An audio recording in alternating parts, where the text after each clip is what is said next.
ముగ్గు వేసాను. తర్వాత ఇటు చాలా అందంగా ఉంది ముగ్గు. ఇటుపక్క అటుపక్క ఏనుగులు. ప్రకృతి చాలా పచ్చ చీర కట్టుకున్నట్లు ప్రకృతి స్వరూపిణి చాలా అందంగా పచ్చగా ఉందండి.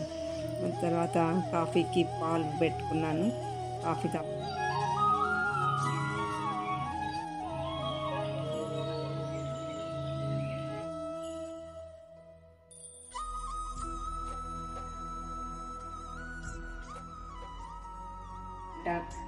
మా ఇంట్లో పూజా రూమ్ అనమాట. ఇక్కడ మేము ఒక మారేడు చెట్టు చిన్న తొట్టిలో పెంచాము. అది మళ్ళీ చూపిస్తాను.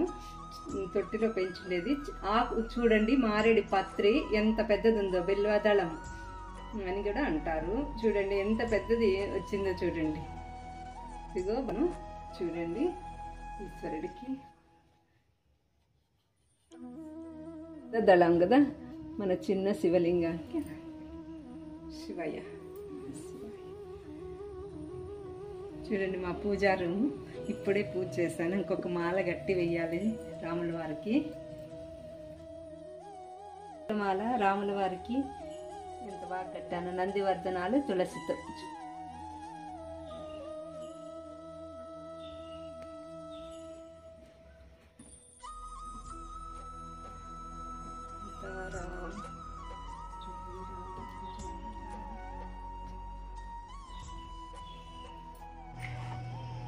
టిఫిన్కి రెడీ చేస్తున్నాను.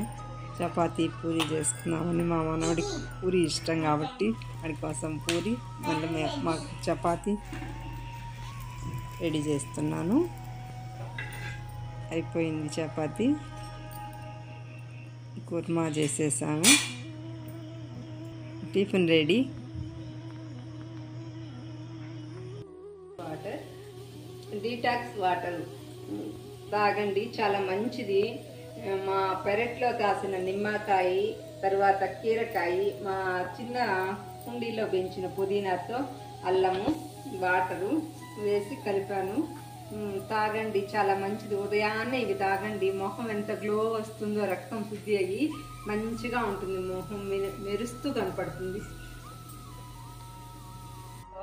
మనం చికెన్ బిర్యానీ చేసుకుంటున్నాం అన్నమాట. కావలసిన పదార్థాలు చికెను, రైసు, తర్వాత టమోటాలు, పచ్చిమిర్చి, ఎర్రగడ్డలు, కొత్తిమీర, పుదీనా, అల్లం తెల్లగడ్డ పేస్టు, నెయ్యి, పసుపు, ఉప్పు, మిరప్పొడి, కొద్దిగా నూనె. నేను బిర్యానీకి వేసే ఇవన్నీ.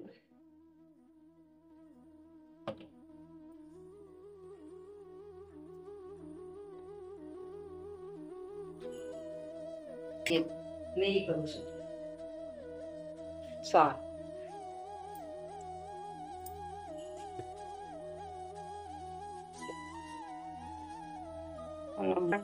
మొక్క, పెరింజాకు, స్టార్ పువ్వు, ఇవన్నీ జాజికాయ పౌడరు, ఇవన్నీ తిరగమాతలో వేస్తున్నాను.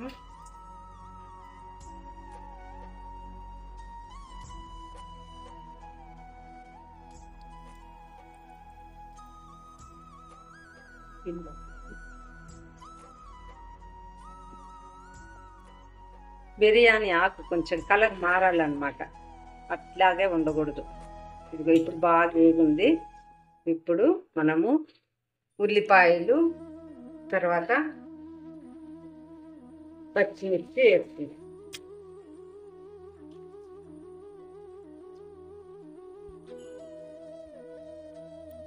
వేసాము. బాగా వాడికి రెడ్గా వచ్చేసారు అన్నమాట. గోల్డెన్ కలర్ లేక వచ్చేదాకా వాడుతుంది. తర్వాత అల్లం పేస్ట్ వేయాలి. వాడింది చాలు. ఇంకా ఇప్పుడు అల్లం తెల్లగడ్డ పేస్ట్ వేస్తాం. చూడండి,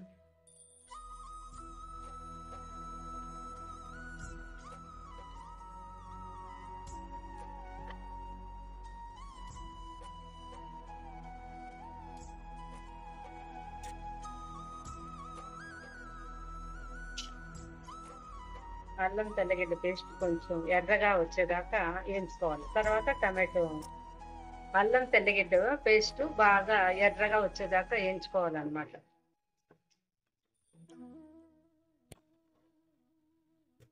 చూడండి, ఇట్లా పచ్చి వాసన పోయేదాకా అల్లం తెల్లగడ్డ పేస్ట్ పచ్చివాసన పోయేదాకా వేయించుకోవాలి.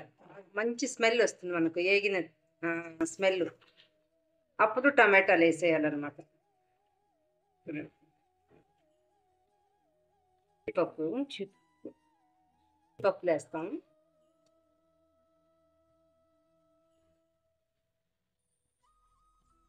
పుదీనా కొత్తిమీర వేసేస్తాం అన్నమాట. కొంచెం వేగిన తర్వాత టమాటాలు, ఇప్పుడు టమాటాలు వేస్తాం.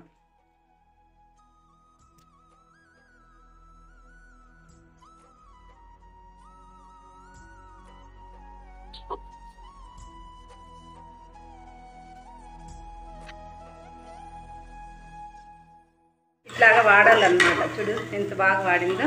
ఇప్పుడు చికెన్ వేసేసేది అనమాట. చికెన్ వేసి బాగా వాడి, టమోటాలు కొంచెం పుల్లగా తగిలితే టేస్టీగా ఉంటుందని పులుపు తగలాలన్నమాట.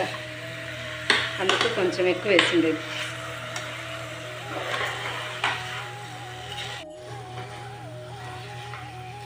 వెజిటేబుల్ కానీ ఏదైనా చేసేటప్పుడు ఈ అడుగు మాడిపోకూడదు అనమాట. బాగా కలిపెడుతూ ఉండాలి, బాగా కలియబెట్టాలి, బాగా వాడినియాలి. అడుగు అట్లాగే అడుగు అంటకుండా కలిపెట్టుకోవాలి. కొంచెం వాడాలి. ఇట్లా నూనె బయట రావాలన్నమాట. ఉప్పు ఫస్టే వేసామనుకో, మాంసం వేసిన వెంటనే నీళ్ళు ఊరిపోతుంది. అప్పుడు మాంసం సరిగా వాడదు. ఇప్పుడు వేస్తే బాగా బాగా ఉప్పు పడుతుంది, ప్లస్ నీళ్ళు ఊరదు అనమాట మాంసంలో. ఈ మాత్రం ఉప్పు పడుతుంది మాంసానికి. కొంతసేపు వాడ్చి తర్వాత పసుపు కూడా వేస్తాం. ఇవ్వండి పసుపు, పసుపు కొంచెం కలిపిన తర్వాత ఉప్పు పసుపు కలిపిన తర్వాత మళ్ళీ వేస్తాం మిరపది. గంట కోసం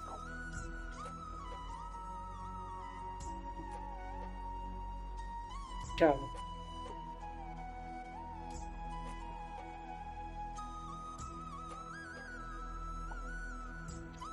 చూడండి ఎట్లా వాడింది. ఇట్లా వాడ్చారనమాట మాంసం. నూనె అసలు లేదనిపించినట్టుండింది కదా నేను వాడ్చేటప్పుడు. ఇప్పుడు చూడండి నూనె బయట చూడండి. గ్లాస్ బియ్యం వేసాను ఈ కప్పుతో, 1.5 గ్లాస్ బియ్యం వేసాను ఈ కప్పుతో. మనం 3 గ్లాసులు నీళ్ళు వేసుకుందాం. 1కి 2 అన్నమాట నీళ్ళు.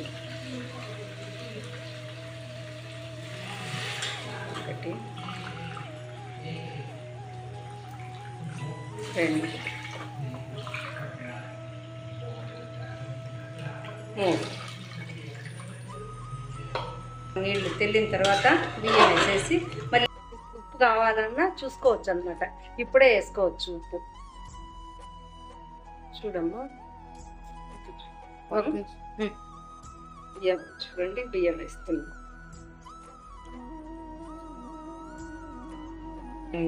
బాగా వేసి తెల్లిన తర్వాత బాగా టెక్క తెల్లాలి. తెల్లిన తర్వాత బియ్యం వేసేసాను. వేస్తాను ఒకసారి కలిపేసి మూత పెట్టేస్తాం.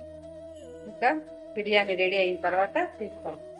పుదీనా ఆకులు కూడా ఈ సమయంలో కొంచెం పెట్టుకోండి, పైన వేసేస్తే బాగుంది. అయిపోయింది, బాగా ఉడికిపోయింది. చూడండి ఎంత పొడి పొడిగా ఉందో.